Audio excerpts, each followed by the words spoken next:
Kita ngelihatnya di tengah kesuraman ambience-nya, kita tetap merasa ada brotherhood, kehangatan gitu ya. The Talkies, ngomongin film bersama Bayu dan Edoy. Selamat datang di The Talkies with Bayu, dan Edoy. untuk episode kali ini kita mau coba bahas film Those Who Wish Me Dead. Why'd they put you in a fire tower? Well, I'm just lucky, I guess. Those Who Wish Me Dead. Film apa nih, Doy? Pertama, ini comeback-nya Angelina Jolie setelah... Oh iya. Sebetulnya Udah lama dia- banget ya kayaknya. sebetulnya Enggak juga. Iya, dia kan terakhir Maleficent 2 kan. Yang makanya gue miss, makanya Iya, gua- dan buat gue dan mungkin buat kebanyakan orang juga lewat gitu aja tuh film. Ya, bukannya dapat nominasi apa gitu dia. Enggak ya? special effect kayaknya. Gitu. Nah, terus ini dia maksud gue dia berperan sebagai manusia lagi nih, Bay. Ya, sisi humanisnya keluar. Jadi si Angelina Jolie berperan sebagai Hannah, seorang smoke jumper. Jadi smoke jumper tuh kan di Amerika sering kebakaran hutan. Di Amerika di kita juga gitu Dia kan. petugas kehutanan lah. Iya, Yang jadi kebakaran hutan tuh kadang suka terjadinya di tengah-tengah. Nah, kalau pakai pemadam kebakaran biasa kan tentu aksesnya nggak bisa. Jadi harus lewat udara dia terjun gitu. Nah, itu smoke jumper. Dia jadi berperan dia sebagai itu ya. Nah, kemudian ceritanya gimana? Jadi dia punya trauma karena ada kejadian di mana dia nggak bisa menyelamatkan orang. jadi ada salah perhitungan di mana mestinya Salah baca angin dia kan. ya anginnya ke kiri, taunya ke kanan misalnya gitu, sehingga malah mereka dalam bahaya. Iya, dan ada korban, Dan mereka ada nggak bisa korban. nolong. Nah, karena dia jadi leadernya, dia punya trauma itu, ngerasa bertanggung jawab atas kematian orang. Film dibuka dengan itu. Itu sebetulnya setup biasa ya. Maksudnya banyak banget yang udah kayak gitu. Gitu. Nah, kemudian digabung sama kisah pembunuhan. Jadi ada dua pembunuh bayaran mengejar orang. Nih kayaknya ada kasus korupsi yang besar jaksa gitu ya. wilayah gitu ya. Jaksa wilayah tuh bisa dibunuh, Rumahnya diledakin. diledakin. Nah, kemudian tinggal satu orang lagi nih targetnya yang harus dihabisin nih, Akuntannya ya. Iya, apa namanya, akuntan apa tadi dibilang ya? Oke, Forensik. akuntan forensik. Iya. Gitu. Jadi mereka berdua ini yang ngelihat ada gelagat nggak beres nih, ada korupsi dalam skala besar. Kebetulan dia di luar kota ya. Jadi si jaksa wilayah itu di kota lain yang butuh 6 jam perjalanan. Sehingga pada saat dieksekusi si forensik accountant ini udah Sempat tahu lihat nih di berita. punya waktu untuk kabur. Tapi pembunuh bayarannya dua ini, masalahnya dia benar-benar canggih. Jadi dia bisa mengidentifikasi dari lokasi rumahnya. Kira-kira di mana nih? Bakal kabur ya. Setelah dia ngeliat foto-foto, wah. Dan karena ini mereka disewa oleh petinggi ya, jadi fasilitas semua mereka dapat gitu. Mereka diberi kemudahan banget, walaupun nggak dibongkar sebetulnya setinggi apa nih, cuma ya gubernur atau apa gitu kan ya. Coba tuh presiden.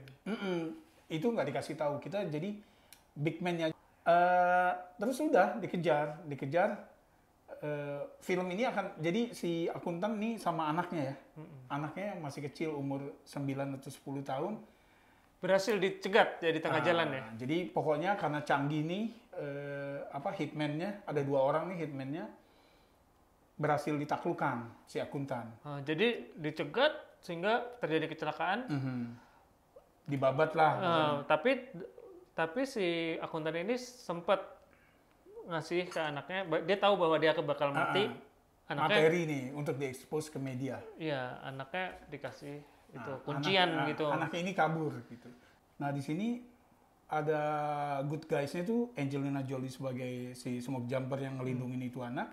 Ada Terus sheriff. ada juga sheriff. Ya, sheriff ini punya hubungan kemana-mana nih. Pertama, si anak yang kabur itu adalah ponakannya. Iya. Karena akuntan itu Punya iparnya dia kan. Iya, iparnya dia. Kemudian ke Angelina Jolie, ke Hannah, ini mantannya dia gitu. dia sendiri sekarang udah punya istri yang sedang hamil. Nih gue gitu ngeliat istrinya lagi hamil, makin tegang aja nih kayaknya nih gitu kan. Dan ternyata emang bener. Buat gue di sini nama Angelina Jolie ya pertama. Tapi daya tarik maksudnya yang kelihatan nih Angelina Jolie. Tapi daya tarik utama buat gue adalah sutradaranya. Taylor Sheridan, mungkin buat general audience di sini nggak terlalu familiar. Tapi Taylor Sheridan ini film-film yang udah masuk Indonesia tuh Sicario. Oke. Dia nulis senarionya tuh, Bay. Yang masuk sini lagi debut dia sebagai sutradara, Wind River. Jadi film di mana Hawkeye ketemu sama Scarlet Witch. Oh. Ya, Jeremy Renner sama Elizabeth Olsen. Cerita tentang pembunuhan. Nah, Taylor Sheridan ini skop ceritanya tuh sebetulnya apa ya? Modern day cowboy. Modern day cowboy, western ya. Gitu. Jadi di daerah pedalaman di pertengahan Amerika di mana Middle iya, America. ada tokoh sheriff, kadang ada kuda gitu kan, dan tembak-tembakan. Ya. Nah, satu lagi ciri khas Taylor Sheridan yang gue suka adalah ceritanya kan lumayan gritty ya, tegang gitu kan, tegang penuh kekerasan. Tapi para tokohnya tuh biasa ada banter-banternya tuh yang enak banget. Contohnya kalau di sini apa? Kalau di sini nih si Angelina Jolie sama si sheriffnya, walaupun mereka pisah, tapi mereka tuh yang bisa jadi kesel satu sama lain, tapi tahu bahwa mereka masih care. Bukan berarti romantically care ya, tapi care sebagai gue kenal lu kenal gue care sama lu gitu kan. Terus Angelina dan teman-temannya nih di tim asik banget ya antara laki-laki kayak gitu ya. Banternya tuh asik banget gitu. Gue agak joke-joke-nya tuh yang kalau kita sesama temen kayaknya lepas aja. Tapi kalau didengar orang lain risih mungkin gitu ya. Nah kayak gitu. Nah, jadi si dua pemburu bayaran berkelas ini mendapatkan lawan yang seimbang ternyata di situ. Maksudnya bisa mengimbangi. Iya. Jadi sebetulnya unexpectedly ya. Tidak diduga bisa seimbang. Iya, karena dia ngerasa nyikatin semua orang. Iya, dan mereka unggul segalanya. Skillnya unggul, gitu kan. Teknologi unggul. Fasilitas unggul. Yang nggak unggul, mereka punya yang tim baiknya nih punya home court advantage. Nah, dia kebetulan jadi tamu di situ. Mereka ya, si Assassins ini jadi tamu situ. Jadinya tuan rumah nih bisa kelebihannya itu kan. Filmnya kejar-kejaran, tegang, yang dikejar itu anak kecil, yang melindungi itu wanita yang lagi trauma, terus ada tokoh wanita hamil tua 6 bulan. Penjahatnya tuh darah dingin banget. Gini, mereka targetnya adalah siapa yang melihat muka mereka tuh harus mati. Gitu. Jadi, tapi ternyata ada perkecualian ya? Ada pengecualian. Dan itu menarik banget. Mereka punya prinsip. Jadi di sini tokoh pembunuh bayarnya pun ya nggak one sided atau one dimensional. Iya, jadi yang punya prinsip yang membuat mereka jadi menarik bagi penonton gitu kan. Pembunuh bayaran si Aidan Gillen tuh memang biasa main jadi penjahat kan dia. Yang satunya lagi justru yang istimewa si Nicholas Hoult. Nicholas Hoult tuh yang jadi Beast di X-Men. Dia biasa jadi cowok baik-baik, di sini jadi hitman yang lebih darah dingin lagi dari seniornya.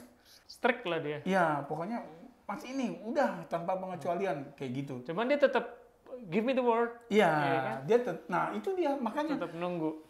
Kode etik sesama mereka sendiri itu kuat. Jadi gue pengen matiin dia, tapi lu kan senior gitu kan.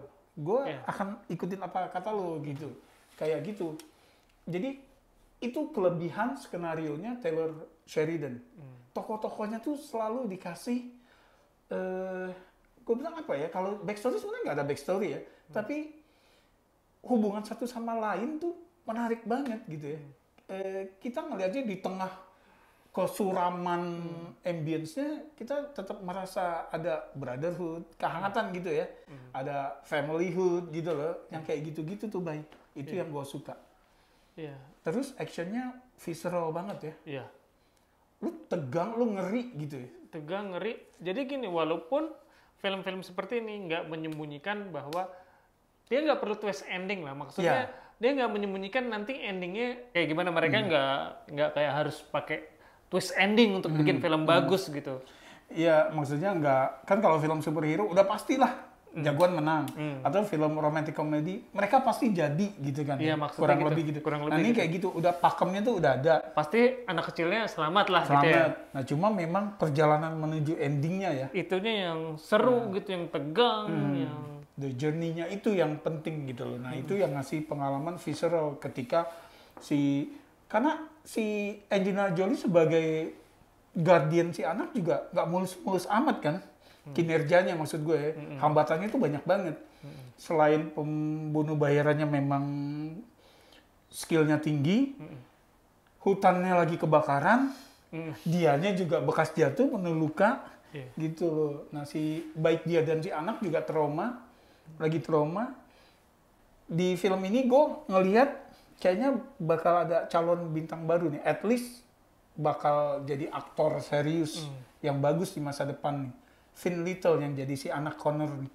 emang bagus sih aktingnya di situ. Bagus banget mulai dari awal ya. Iya, meyakinkan maksudnya dari percakapannya dia sama bokapnya gitu, yang Terus dramatisnya dapet. drama sih ketika dia nyaksiin bokapnya dibunuh, ketika dia lari ketakutan, ketika dia marah gitu kan. Karena nggak mudah sebetulnya ya di situ ya, interaksinya dia dengan orang lain tuh. Iya, nggak mudah loh asli. Dia harus menunjukkan berbagai emosi. Gitu. Nah, oh ya, Taylor Sheridan tuh satu lagi, ini kan dia film kedua dia sebagai sutradara ya. Itu kayaknya dia bakal, jadi gini, ada beberapa filmmaker yang gue punya aktor langganan. Joko Anwar tuh ada Arswendi Bening kan, Arswendi Bening Suara. Selalu muncul di filmnya. Tara Basro. Enggak, tapi Arswendi Bening tuh dari film pertama. Oke. Gitu. Nah, Taylor Sheridan ini filmnya baru 2 dan dua-duanya itu ada John Bernthal. John Bernthal. Yang mana tuh? Kalau di sini dia menjadi sheriff. Oh, oke. Di Wind River dia jadi korban pembunuhan. Oke. Gitu. Nah, John Bernthal itu yang main Walking Dead sampai berapa season tuh.